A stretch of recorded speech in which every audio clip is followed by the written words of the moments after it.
사람은 성장합니다. 성장하면서 또 나이가 들어가는 거죠. 우리 나이가 들어가는 것을 실감하는 여러 가지 방법이 있는데, 저도 이제 뭐 50이 넘다 보니까 이제 나이가 들어간다, 시간이 간다라는 생각을 여러 가지로 이제 느끼게 되는데, 일단 친구들을 오래간만에 만나면, 오래간만에 만나는 친구들, 몇 년 만에 만나는 친구 보면 서로가 흰머리가 더 이렇게 많아졌네, 또 뭐 주름이 많아졌네. 거기다 이 남자들은 하나 더 더합니다. 아이고 머리가 더 빠졌네. 그러면서 그때는 이만큼 벗겨졌는데 너 이만큼 벗겨졌구나. 너는 아직도 싱싱하네. 머리가 숱이 이렇게 많아. 그러면서 서로 머리가 가지고 이제 나이 얘기도 하고 그렇습니다. 제 친구 한 분이 미국 교회 담임하고 있는 친구가 저 뉴욕에 있는데 오래간만에 만나는데 그 친구는 완전히 홀라당 비껴져 갖고 만난 거야. 깜짝 놀라서. 아니 그래 너 머리 벗겨주는 줄 알았지만 이렇게 하나가 없냐 그랬더니 조금 남아가지고 다 비껴버렸대요. 그냥 자기가 면도로 해가지고 그냥 완전히 율보리는가 옛날에 뭐 이제 그런 것처럼. 근데 이제 미국 분들 보면은 가끔씩 아예 그냥 숱이 적당한 사람도 그냥 다 밀어버리는 걸 보게 되는데, 미국 분들은 얼굴이 길쭉길쭉하니까 보기 좋아요. 근데 한국 분들은 가끔 보면은 이제 별로 이쁘지가 않고 그런데, 한 번은 우리 아들이 집에 왔는데 저를 가만히 보니 아빠 와론츠 빡빡 깎어 그러더라고요. 내 머리카락이 지금 숱이 없고 뭐 약간 이제 벗겨지고 막 그러니까 그럴 바에 아주 그냥 완전히 깎아버리라 그런 얘기죠. 그래서 우리 아들한테 그래서 만약에 아빠가 빡빡 깎고 여기 서면은 교인들이 어찌 저 절에서 주지스님 온 줄 알고 다 나가. 그래서 웃어서 넘겼습니다만은 시간이 흐른다고 하는 것, 나이가 들어간다고 하는 것, 사실 나이 들어가고 시간 가는 거에 대해서 실감하는 건 아이들입니다. 펄쩍펄쩍 뛰어놀던 애들이 금방 보면 요조 숙녀가 돼서 나타나고 막 그러잖아요. 이번에 혼주라스 다녀온 애들도 이렇게 보니까 제가 10년 이 교회에 온 지 됐는데 10년 전에는 뭐 국민학교 뭐 2학년, 3학년 이랬던 애들이 지금 막 뭐 11학년, 12학년 대학생. 저는 12학년인 줄 알까 그 엄마한테 물어봤더니 대학교 2학년이래요. 아이고 벌써 그렇게 됐구나. 그때 아주 어린아이였었는데 벌써 이렇게 숙녀가 되고 우리 아이들은 그냥 벌써 아저씨가 돼가지고 애들 성장하는 거 보면은 참 시간이 흐른다라는 생각을 하게 됩니다. 그 사람이 성장하게 되고 또 사람만 성장하나요? 살아있는 것들은 다 성장합니다. 식물이 성장합니다. 올해 제가 채소를 열심히 키워봤어요. 우리가 작년까지는 이제 펜스 밑에 이렇게 텃밭이 있었는데 잘 안 돼요. 그늘이 져가지고. 그래서 올 봄에는 오른쪽에 나가면 양지 마른 곳에다가 좀 이렇게 텃밭을 만들어가지고 이것저것 심었는데 제일 잘 된 게 가지, 에그플랜트. 작년에 가지가 있었는데 이렇게 화분에다 몇 개를 심었었어요. 그랬더니 겨우겨우 자라가지고 한 두세 개 맺어가지고 요거 이제 따먹어야지 하고 있는데 옆집 애가 싹 따먹어가지고 굉장히 제가 상심을 하고 상처를 받았던 적이 있었어요. 그래서 올해는 한번 잘해보리라 그래가지고 텃밭에다가 이제 모종을 갖다 심고 이제 물을 주고, 그러니까 6월 달부터 말부터 이게 슬슬 맺어지기 시작하는데 7월이 되면서 더워지기 시작하면서 막 쭉쭉 자라는데 막 징그럽게 검은 것들이 막 주렁주렁 맺어서 얼마나 재미있는지 몰라요. 그런데 제가 이렇게 식물을 채소를 키워보니까 일단 물을 잘 줘야 되죠. 그렇죠? 그리고 비옥해야 되니까 이번에는 어떤 장로님께서 아주 올가닉 퍼틸라이저를 만들어 주셔가지고 그걸 쫙 뿌리니까 아주 잘 돼요. 그러면서 또 거기다가 또 사랑도 줘야죠. 또 축복 기도도 해줘야죠. 뭐 이러니까 잘 되는데 중요한 게 있어요. 아무리 물이 많이 있고 양분이 많고 사랑과 관심을 쏟아줘도 이거 없으면 안 되는 게 있어요. 그게 뭐겠어요? 햇빛이 햇빛이 절대적이더라고요. 그걸 똑같은 가지를 가지고 햇빛 있는 데다가 심은 것하고 그늘이 진 데다가 심은 것하고 차이가 너무너무, 아까도 말씀드렸지만 햇빛 밑에 그 심은 가지는 막 주렁주렁 아주 징그러울 정도로 막 이게 막 크는데, 이쪽에 그늘 밑에 있는 것은 그냥 겨우겨우 살아가지고 그냥 안간힘을 쓰면서 한 고추보다 조금 더 큰 거 한 두세 개 이렇게 대롱대롱 매달고 있어가지고 이놈이 좀 크면 따먹으려고 기다려도 커지진 않고 무슨 회색빛과 같이 이렇게 이상하게 시멘트 발라놓은 것처럼 이렇게 돼가지고 결국 먹을 수가 없더라고요. 그래서 성장의 가장 키포인트는 빛이구나. 우리도 마찬가지. 육신적으로 성장하는 건 어느 정도 한계가 있지만 계속해서 우리가 영적으로 성장하고 인격적으로 성장해야 되는데, 성장하기 위해서 필요한 게 뭐냐? 바로 빛이구나. 그렇다고 뭐 나가서 햇빛 맞으라는 말씀이 아니죠.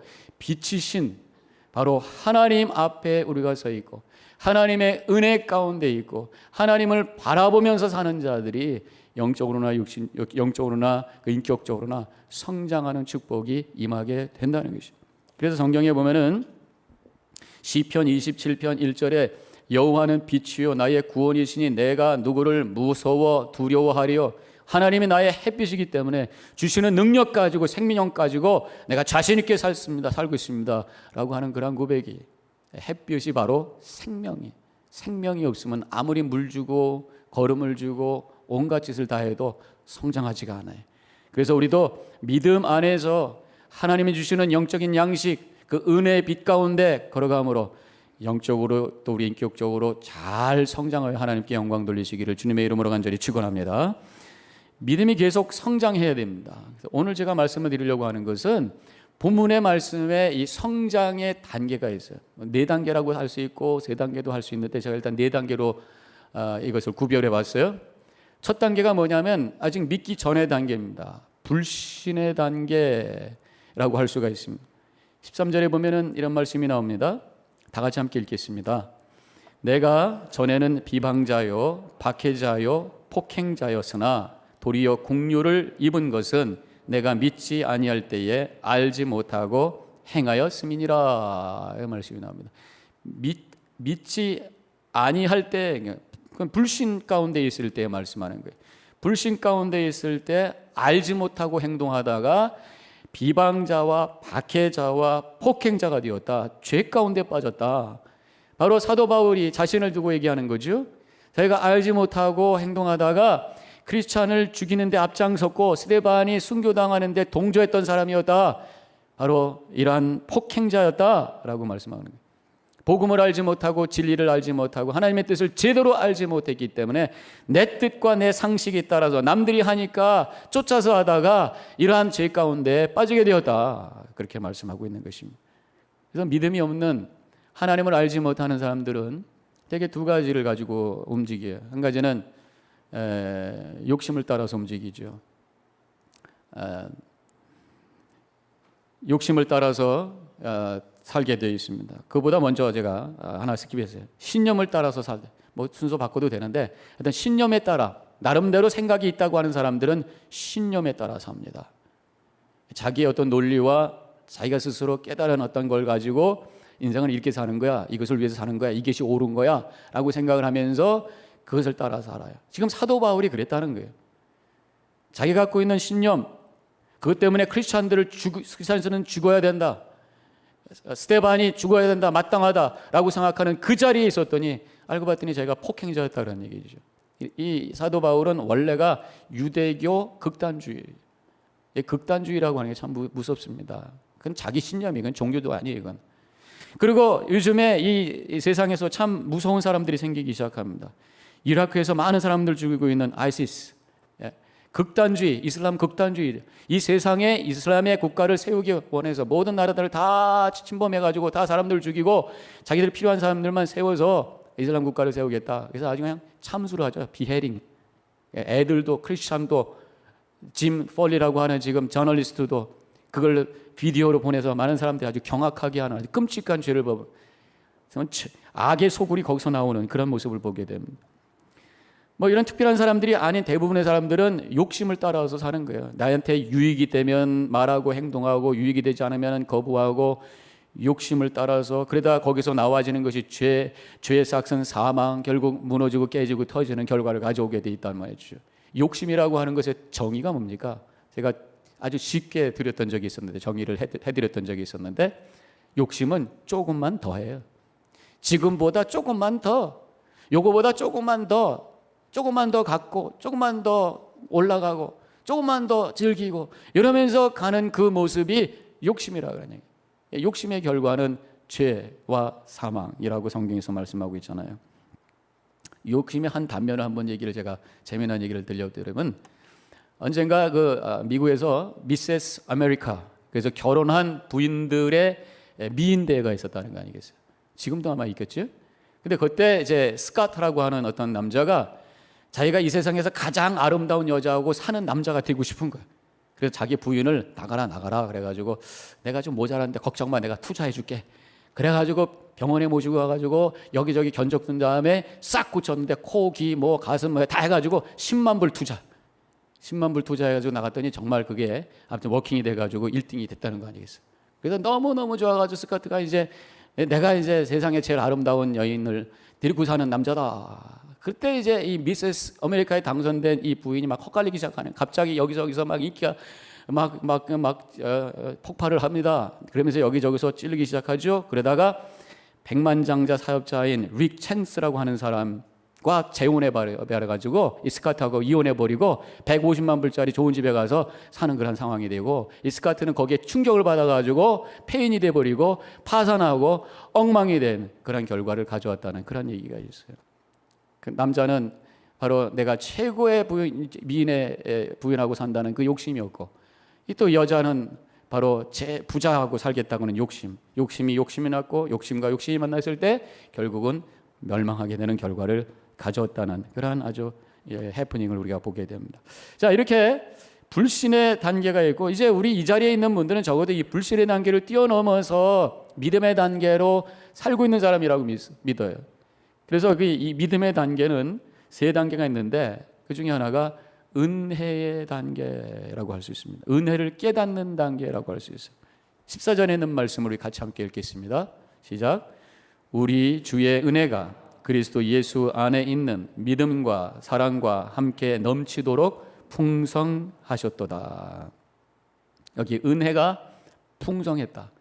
은혜를 느끼고 누리고 감사하면서 사는 거예요.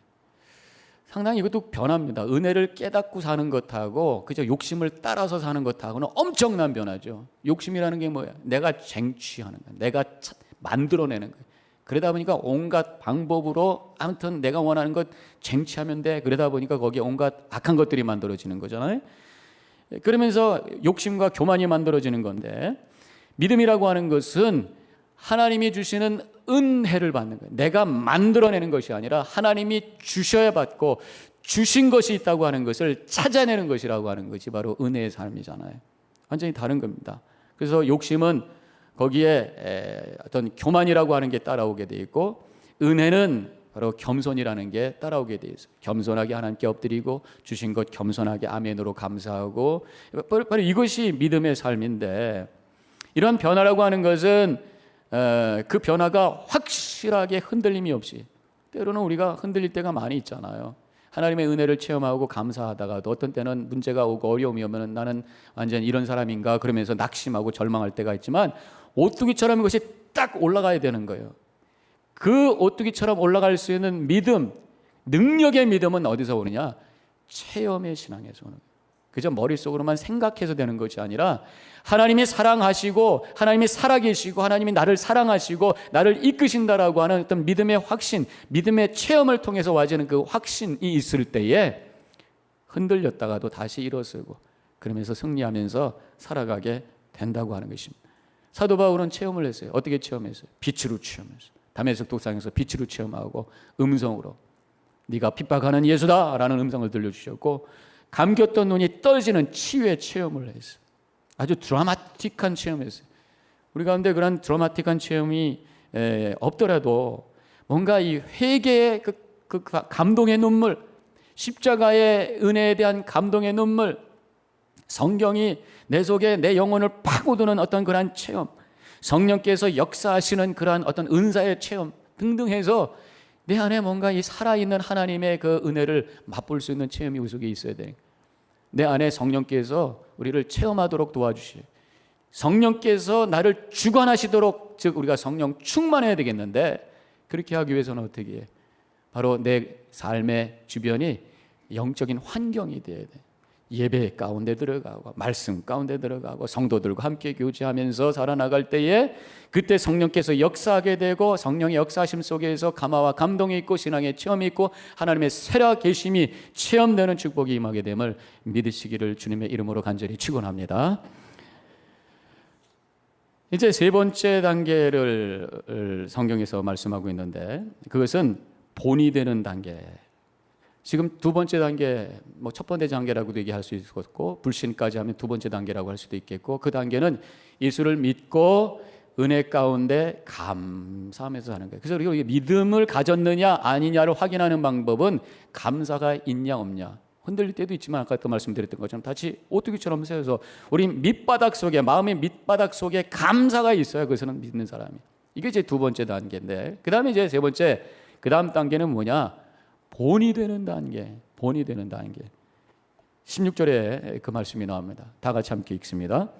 그러나 내가 국류를 입은 까닭은 예수 그리스도께서 내게 먼저 일체 오래 참으심을 보이사 후에 주를 믿어 영생 얻는 자들에게 본이 되게 하려 하심이라. 본이 되게 하려 하심이라. 하나님께서 본이 되기를 원하신다. 본이라는 건 뭐예요? 다른 사람들이 그 사람 보면 아, 나도 저렇게 살아야 되겠어. 아, 나도 저렇게 믿음 생활 해야 되겠어. 그리고 따라오려고 하는 그러한 믿음의 삶을 살아야 된다는 거죠. 즉 다른 사람들에게 좋은 영향력, 거룩한 영향력을 끼칠 수 있는 그러한 믿음의 삶을 살아야 된다라는 그런 말씀. 나 혼자 기뻐하고 감사하고 거기서 머무르는 것이 아니라 나로 하여금 다른 사람이 변화되고 어려움을 극복하고 새로운 소망을 갖고 믿음의 도전을 얻고 이렇게 할 수 있는 뭔가 흘려보낼 수 있는 영향력을 흘려보낼 수 있는 그런 삶을 살아야 될 거 아니냐 말이에요. 그것이 그 다음 단계라고 하는 것입니다. 그것은 뭔가 우리의 삶의 그 말과 행동의 변화를 가져왔을 때 가능한 거예요. 생각의 변화가 왔다면 이제 말과 행동이 변화가 와야 마땅한 거잖아요. 전 그 변화된 모습을 한 단어로 표현한다면 성숙이라고 할 수 있어요. 성숙.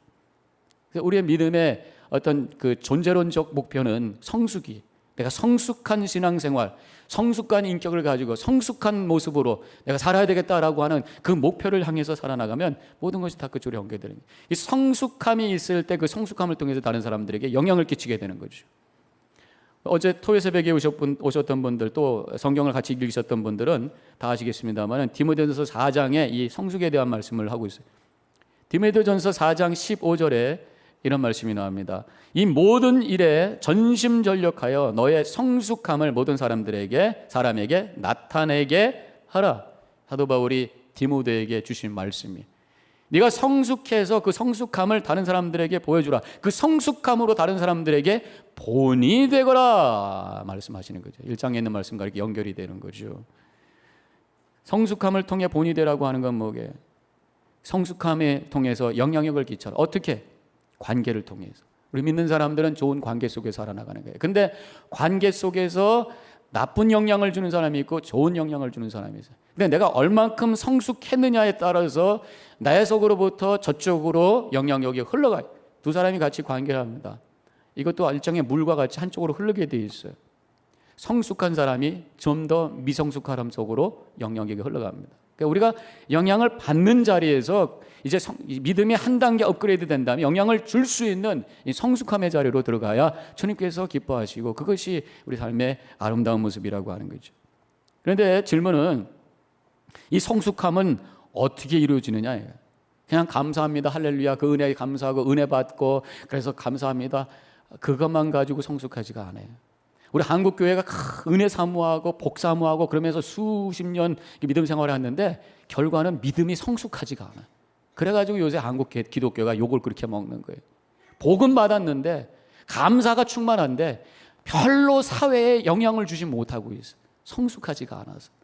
성숙은 우리가 노력해야 된다는 거예요. 오늘 조금 아까 봉독했던 4장 15절에 있는 말씀에 있는 단어를 픽업한다면 어떤 방법을 어떻게 해야 성숙해야 된다는 거, 성숙할 수 있다는 거예요. 전심전력하여 마음을 다하고 힘을 다해야, 즉 노력해야. 디모데전서 4장 7절에는 경건에 이르도록 내 자신을 연단하라. 경건에 이르는 게 성숙이란 말이죠. 그렇게 하기 위해서 연단하라. 옛날 성경에는 연습하라. 결국 이것은 뭐예요? 영적 훈련이 필요하다 그런 얘기예요. 그러니까 믿음 얻는 거는 쉬워요. 마음으로 믿고 입으로 시인하고 그대로 깨달아서 감사하면 되는 거예요. 그런데 좀 더 한 단계 업그레이드 되어 있는 성장하는 믿음의 삶을 살기 위해서, 즉 성숙하기 위해서는 우리가 뭔가 애쓰지 않고서는 안 된다 그런 말씀이란 말이에요. 훈련에 동참해야 되는 거예요. 훈련은 어려워요. 군대 훈련 받는 거 어려워요. 운동하는 거 어려워요. 그렇지만 그 자리에 들어가서 어느 정도 시간이 흐르면 거기에 내가 완전히 마음에, 내 속에 그것이 배게 되고 거룩한 습관이 된 다음에 오히려 안 하면 힘들어. 운동이라는 거 하는 것도 처음에 하는 건 힘들잖아요. 짐에 가서 뛰고 웨이트 들고 귀찮아요. 집에서 그냥 텔레비 보고 밥 먹고 싶어요.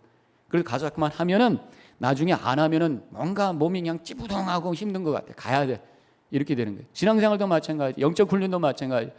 뭐 모여라, 배워라, 뭐 훈련 가라, 어디 또 선교해자, 전도해라, 귀찮아요. 근데 하다 보면 거기 하나님의 감격이 있고 그것을 통해서 내가 깨달아지고 거기서 통해서 내가 성장되는 것을 체험하면서 기쁨 가운데 살게 된다는 거죠. 영적인 엔돌핀이 나를 채우면서 안 하면 오히려 불안한 그러한 거룩한 습관이 배어지게 되는 거죠. 디모데전서 4장에는 그 훈련을 어떻게 할 건가의 방법까지 말씀하고 있어요. 여러 가지 방법이 있습니다만 그 중에 여기서 3가지를 말씀하고 있는데, 내가 이를 때까지 읽는 것과 권하는 것과 가르치는 것을 전념해라. 힘을 다해라. 여기서 보면 읽는 것, 독서, 가장 중요한 책이 뭐예요? 성경 읽어야죠. 성경 많이 읽는 것도 그건 다가 아니에요. 물론 성경이 최대 계시지만 우리가 좀 더 성숙해지기 위해서는 또 좋은 성경에 관한, 신앙에 관한 책들도 다 섭렵할 필요가 있습니다. 그러면서 성경을 읽을 때 와지는 게 뭐냐면 깨달음. 우리가 성장하는 증거 중에 하나가 뭐냐면 아하라는 게 많아야 돼. 와, 뭐 놀래서 와가 아니라 내 속에 뭔가 깨달아지는 와우 모멘트라고요. 아하, 그거구나. 아하, 그렇게 해야지. 아하, 맞다. 이런 게 자꾸만 우리 속에 있어야 그 사람이 성장하는 거지. 니까지 있게 뭐 이런 마음을 가지고 그걸 끝난 거예요. 교만한 마음, 고집스러운 마음 끝난 거예요. 겸손한 마음으로 하나님 말씀 읽고 더 책을 통해서 아하, 그렇지, 이렇게 해야지, 맞는 말이야. 와, 가슴이 막 뜨끔거리고 소름이 쫙 돋고 뭔가 깨달음이 있을 때 이 사람은 성숙을 향해 가는 거란 말이에요. 또 성경 책을 잘 읽는 사람은, 독서를 잘하는 사람은 거룩한 불만족을 갖게 돼. 내가 갖고 있는 현재의 모습에 불만하게 됩니다. 그래서 변화에 대한 갈망이 생기기 시작하고 그러면서 성숙을 향해 움직여 나가는 거예요. 또 오늘 말씀해 보면은 권하는 것이 있어야 된다는 거예요. 그건 뭐예요? 다른 사람 만나서 다른 사람들에게 격려해주고 용기를 주고 위로해주고 뭔가에게 영향력을 주려고 하는 그런 위치에서 살아라는 거죠. 그저 쫓아만 다니지 말고 지도력 발휘를 하고 안주하려고 하지 말고 받기만 하려고 하지 말고 나누려고 하다 보면은 내 부족함을 느끼게 되고 그 부족함을 채우기 위해서 애쓰다 보면 성숙해지는 거란 말이에요. 마지막으로는 가르치라고 그랬어요. 가장 최선의 도움은 가르치는 것, 말씀을 가르치는 것, 1:1 제자 훈련에서 가르치는 것, 만나 사랑반에서 가르치는 것, 이것이 가장 최고의 훈련이라고 말씀한단 말이죠. 그래서 배우려고 하는 데서 끝나지 마시고 배울 때 앞으로 내가 가르쳐야 되겠다. 평생 가르치다가 마시고 배우다가 끝나는 사람들이 가르치셔야 돼. 내가 아무리 많이 듣고 배워서 아는 것 같아도 말하라고 그러면 못하면 모르는 거예요. 여러분 구원에 대한 얘기 참 많이 들어요. 이 자리에 나와가지고 구원에 대해서 한번 말씀해 보세요. 얼마나 제대로 말씀하실지 모르겠어요. 가르치셔야지 이것이 언어화돼서 내가 알고 있는 것이 언어화돼서 체계화되고 내 속에 들어오게 되고 확신이 돼. 내가 가르치면서 은혜 받는 거 있어요. 얘기해 주면서 은혜 받는 거, 이런 체험을 하셔야 된단 말이죠. 훈련은 결단해야 되는 것입니다. 그렇지만 훈련하려고 결단하고 움직일 때 내 속에 계신 성령께서 역사하셔서 성령께서 도와주셔서 나중에 기쁨 가운데 훈련을 마치고 성숙의 모습으로 하나님께 영광 돌리게 됨을 믿으시기를 주님의 이름으로 간절히 축원합니다. 마지막 단계, 이것은 사역에 동참하는 단계라고 그랬습니다. 12절에 있는 말씀 다 같이 읽습니다. 시작. 나를 능하게 하신 그리스도 예수 우리 주께 내가 감사함은 나를 충성되게 여겨 내게 직분을 맡기시며. 하나님의 사역에 동참하는 것, 직분을 맡는 것. 여기 뭐 사역 동참 안 하고 직분 안 맡은 분들 계세요? 많은 분들이 합니다. 그럼에도 불구하고 사도 바울의 고백은 차원이 좀 달라요. 그래서 이것이 제일 최고의 신앙의 단계로 지금 말씀하고 있는데, 왜 그런가? 그 앞에 하나가 더 들어갑니다. 내가 감사함은. 하나님의 사역에 동참하고 있는 것이 감사. 하나님으로부터 직분 받은 것이 감사. 이 감사 속에서 사역을 하고 있는 이 모습이 가장 최고의 신앙의 모습이라고 말씀합니다. 감사라고 하는 것은 주로 우리가 받아서 감사. 하나님이 나에게 은혜를 주셨구나, 나를 생명을 주셨구나, 내가 하나님의 자녀로 만들어 주셨구나, 이것도 주셨고 저것 주셨고, 그것을 발견하고 그것을 느끼고, 그래서 감사하는데, 이 감사는 바로 내가 하나님의 일을 할 수 있기 때문에 감사한 그 감사의 차원이 다른 거란 말이에요. 감사하는 마음으로 전도하고, 감사하는 마음으로 선교하고, 감사하는 마음으로 교회 봉사하면서 기뻐하는. 그래서 우리 교회가 감사하는 마음으로 열심히들 사역하는가 모르겠어요. 감사보다는 목사님 힘들어 쭉 했어요. 꼭 먹어야만 되겠습니까? 예. 그래서 우리가 이 힘든 얘기를 더 많이 하는데, 물론 이것이 하나님이 주신 사역이냐 아니냐, 그건 여러분들이 결정할 거죠. 그렇지만 자꾸만 우리가 사역을 맡길 때 못하겠다, 힘들다 하는 얘기가 뭐냐면 사람이 줬다라고 생각하기 때문에 그래요. 우리가 믿음으로 그것을 하나님이 주신 은혜라고 생각했을 때 그것이 우리를 성숙하게 만들고 우리의 신앙을 업그레이드 시킨다고 하는 것을 아셔야 됩니다. 우리가 기본적으로 생각이 바뀔 때 그것이 가능합니다.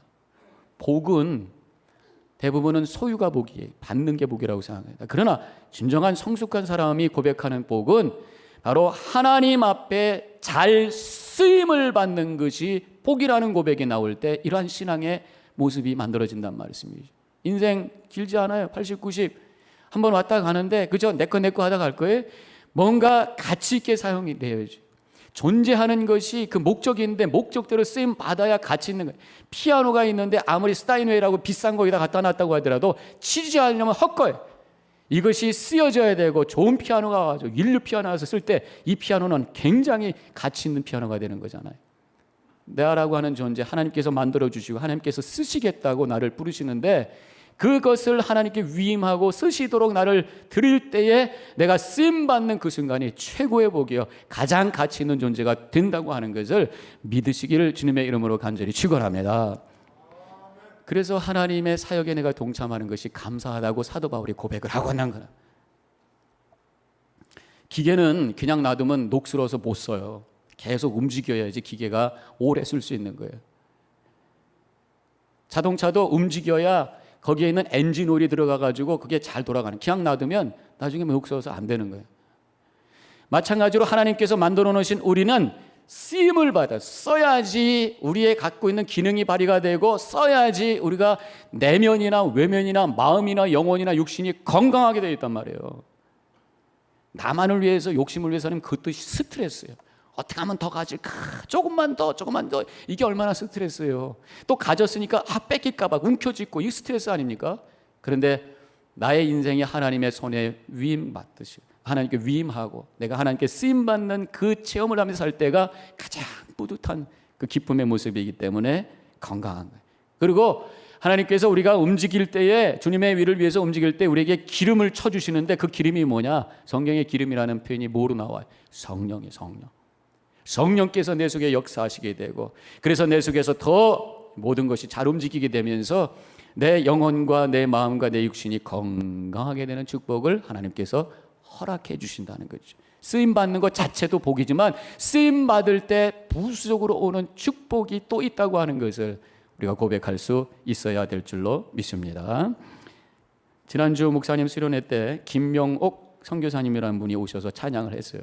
여자분이신데 찬양을 하는데 너무 이모셔널 하더라고. 내가 보기에는 막 이렇게 저 이모션, 찬양을 하는데 지금 이쁘게 하시지, 그런 생각이 사실 들어서 여기 안 계시니까 말씀이지만, 그런데 나중에 그분하고 대화를 하니까 왜 그렇게까지 했는지를 이해를 하겠어요. 그분이 암에 2번 걸리신 분이더라. 브레스트 캔서 걸리셨다가 이제 수술하시고 어떻게 하셔가지고 난 줄 알았더니 또 재발했는데 그것이 텅으로 가가지고 설암이 됐다는 거예요. 그래서 이분이 거의 이제 쉽게 얘기하면 포기고, 좋게 얘기하면 하나님께 마음을 비우고 하나님 알아서 하십시오, 이런 상태가 되었다고 그러더라고요. 그래서 하나님 부르시면 가겠습니다 그러면서 믿음 안에 I'm ready 이런 마음을 갖고 있었는데 갑자기 그런 생각 들더라고요. 하나님이 데려가실 텐데 그때까지 그래도 이게 멍하니 서 있는 것보다 하나님이 가장 원하시는 일을 내가 해야 되겠다, 이런 생각이 들더래요. 이걸까 저걸까 생각하다가 하나님이 가장 원하시는 게 뭘 것 같아? 생명 구하는 일. 전도해야 되겠다는 생각이 들더래요. 그래서 암 환자로서 전도를 하니까 그렇게 많은 사람들이 감사하고 또 감격해하고 자기도 그렇게 하면서 감사하고 그렇게 할 수 있다는 게 너무 감격되고 그러면서 정신없이 막 이렇게 전도를 하다가 느낌이 나중에 좀 이상하더래요. 그래서 어떻게 된 건가 그리고 병원에 가서 검사를 했더니 이상합니다. 기적이 일어났습니다. 이 캔서 셀이 사라졌습니다. 그렇게 판단을 받고 7년 전에 그렇게 판단을 받고 지금까지 서바이벌 하고 있는 거예요. 그러니까 이분은 내가 지금 간증하고 다니면서 찬양을 하는데 하나님이 주신 목소리, 하나님이 주신 생명 최선을 다해. 그러니까 막 죽어라고 막. 근데 그 사연을 모르는 사람은 왜 이렇게 저렇게 그냥 심하게 하는가 그런 생각이 드는데 그분의 마음에는 내 이 있는 힘을 다해 내 목숨을 다해 하나님을 찬양했습니다. 이런 마음으로 찬양을 하고 계시다란 말이죠. 하나님께 쓰임받는 것이 복인 줄로 믿으시기 바랍니다. 하나님께 감사함으로 하나님에게 주어진 우리의 사역을 잘 감당하셔서 하나님의 큰 복 받고 은혜를 감사하고 본이 되는 삶 더 나가서 감사로 하나님의 사역에 동참하며 영광 돌리는 이런 믿음이 계속해서 성장하는 우리 모든 성도님과 제가 되기를 주님의 이름으로 간절히 축원합니다. 기도하겠습니다. 잠깐 묵상 시간을 갖겠습니다. 지금 내가 어떠한 신앙의 모습을 갖고 있는가? 그저 주시는 은혜에 감사하는 삶에서 머물고 있는가?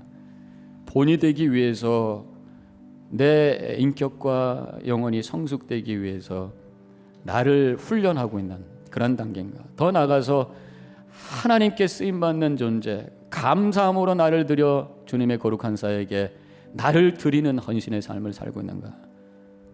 되돌아보시고 결단하시기 바랍니다.